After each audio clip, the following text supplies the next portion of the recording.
Chapter 63. "Why have you denied me my royal garments?" the girl demanded. The princess was wearing a drab dress, several sizes too big, and had pulled her hair back in a simple ponytail. The God King had denied her even combs. "Do you believe in evil, Janine?" Gareth sat on the edge of Janine's bed in the North Tower. It was before dawn on the day that he would finally massacre the Cenarian resistance.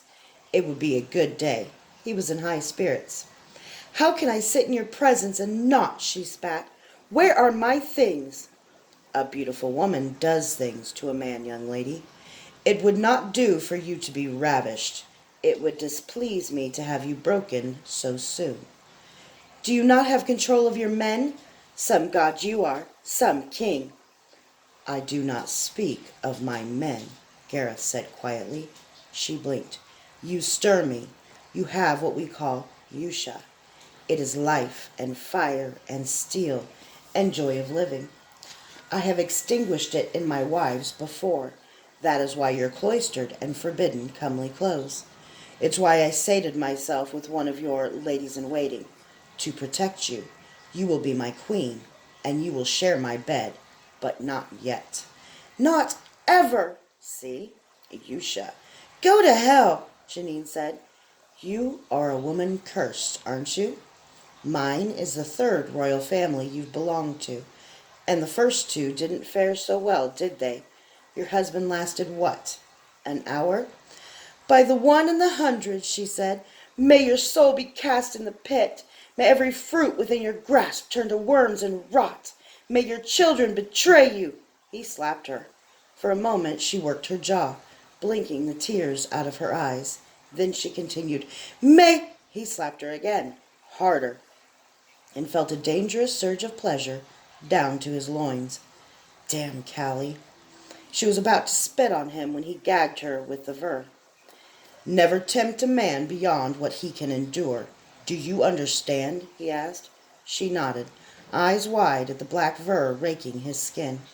The ver released her. Gareth Ursel sighed with disappointment, denying the strangers. Janine looked terrified.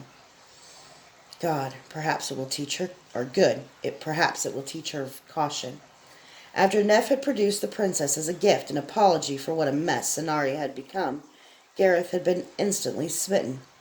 He had first seen Princess Gunder to Calarius with the baggage train, carrying all the best plunder, but he hadn't been able to get her out of his mind. He'd ordered her brought back. It was a crazy risk. If the Cenarians learned she was alive and saved her, they would have a legitimate ruler, and this girl would rule. Given the chance and a little luck, she was fearless.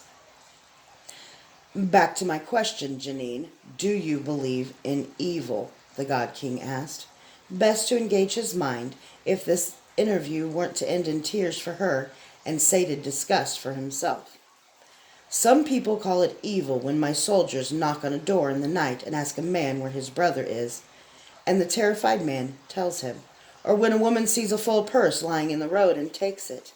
I'm not asking if you believe in weakness or in ignorance that harms others. I'm asking if you believe in an evil that glories in destruction and perversion, an evil that would look on the face of God, of goodness, and spit on it." "Yes. When I kill one of my seed, it's not an act of evil. I know when I rip the beating heart from that young boy's chest that I'm not just killing him. I'm inspiring such fear in all the others that it makes me more than a man. It makes me unquestionable, unfathomable, a god. That secures my reign and my kingdom. When I want to take a city, I herd the inhabitants of nearby villages in front of my army. If the city wants to use war engines against my men, they have to kill their friends and neighbors first. Brutal, yes, but evil? One might say it saves lives because the cities usually surrender. Or they do when I start catapulting the living into the city. You'd be amazed at what the simple sound of a scream changing in pitch and ending with a thump will do to soldiers when it's repeated every 13 minutes. They can't help but wait, can't help but wonder. Do I recognize this voice? But I digress. You see, I don't call any of that evil. Our society rests on the foundation of the God King's power. If the God King doesn't have absolute power, everything crumbles.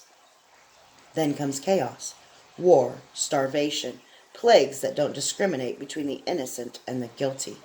Everything I do staves that off.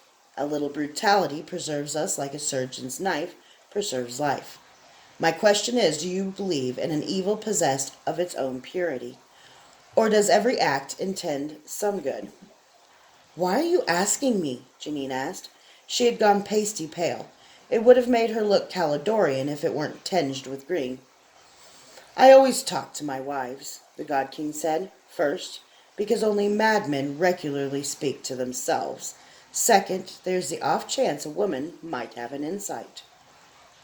He was baiting her, and was rewarded as she recovered some of her Yusha. She reminded him of Dorian's mother, and Mobaru's. I think evil has agents, Janine said. I think we allow evil to use us. It doesn't care if we know what we're doing is evil or not. After we've done its will, if we feel guilty, it can use that to condemn us in our own eyes. If we feel good, it can immediately use us for its next objective. You are an intriguing child, Gareth said. I've never heard such an idea. Gareth didn't like it. It made less of him, a mere tool, ignorant or knowing, but always complicit. You know, I almost left this throne. I almost rejected everything it is to be in the lineage of gods. Really? Yes. Twice. First when I was an atheling, and then when I was a father. Strength brought me back both times. I shall not serve, you see. I had a son named Dorian. He reminded me of me. I saw him turning away from the path of godhood, as I almost had. He paused. Have you ever stood on a height and thought, I could jump? Yes, Janine said. Everyone does, Gareth said.